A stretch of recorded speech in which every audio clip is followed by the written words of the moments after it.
Listen, my children, and you shall hear the midnight ride of Paul Revere. On the 18th of April in 75, hardly a man is now alive who remembers that famous day and year. He said to his friend as the British marched by land or by sea from the town tonight, hang a lantern aloft in the belfry arch of the North Church tower as a signal light. One if by land and two if by sea, and I on the opposite shore will be, ready to ride and spread the alarm to every Middlesex village and farm, for the country folk to be up and to arm. Then he said good night, and with muffled oar silently rowed to the Charlestown shore. Just as the moon rose over the bay, where swinging wide after morning's light, the Somerset British man of war, a phantom ship with each mast and spar across the moon like a prison bar, and a huge black hulk was magnified by its own reflection in the tide. Meanwhile, his friend through alley and street wanders and watches with eager ears, till in silence around him he hears the muster of men at the barrack doors, the sound of arms, the tramp of feet, and the measured tread of grenadiers marching down to their boats on the shore.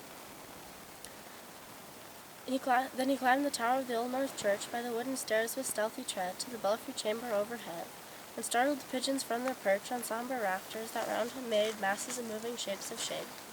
By the trembling ladder steep and tall to the highest window in the wall, where he paused to listen and look down a moment on the roofs of the town, and the moonlight flowing over all.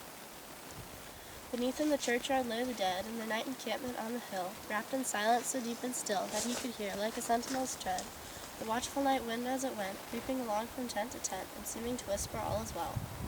A moment only he feels the spell, replacing the hour in the secret dread of the lonely belfry and the dead, for suddenly all his thoughts are bent on a shadowy something far away, where the river widens to meet the bay. A line of black that bends and floats on the rising tide like a bridge of boats. Meanwhile, impatient to mount and ride, booted and spurred with heavy stride, on the opposite shore walked Paul Revere. Now he patted his horse's side. Now he gazed at the landscape far and near, then impetuous stamped the earth, and turned to tighten the saddle girth. But mostly he watched with eager search the belfry tower of the old North Church, as it rose above the graves on the hill, lonely and spectral and sombre and still.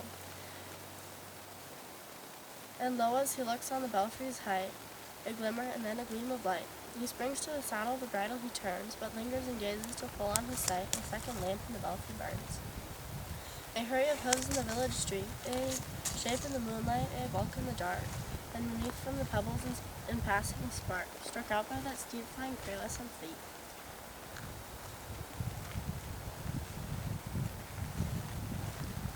He has left the village and mounted his steed, and beneath him, tranquil and broad and deep, is the mystic meaning of the ocean tides, and beneath with the alders that skirt its edge, now soft on the sand, now loud on the ledge, is heard the tramp of that steed as he rides.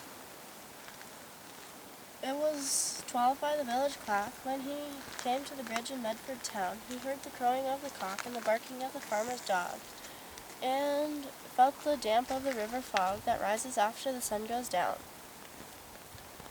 It was 1 by the village clock when he galloped into Lexington. He saw the gilded weather clock and swim in the moonlight as he passed, and the meeting-house windows, black and bare, gaze at him with a spectral glare, as if they already stood aghast at the bloody work they would look upon. It was 2 by the village clock when he came to the bridge in Concord town. He heard the bleating of the flock and the twitter of the birds among the trees, and felt the breath of the morning breeze blowing over the meadow brown. One who was safe and asleep in his bed, who at the bridge would be first to fall, who that day would be lying dead, pierced by a British musket ball. You know the rest from the books you have read, how the British regulars fired and fled, how the farmers gave them ball for ball from behind each fence and farmyard wall, chasing the redcoats down the lane, and crossing the fields to emerge again under the trees at the turn of the road, and only pausing to fire and load. And so through the night rode Paul Revere, and so through the night went his cry of alarm to every Middlesex village and farm, a cry of defiance and not of fear, a voice in the darkness, a knock at the door, and a word that shall echo forevermore. For born in the night wind of the past, through all our history to the last, people will awaken and listen to hear the hurrying hoofbeats of that steed and the midnight message of Paul Revere.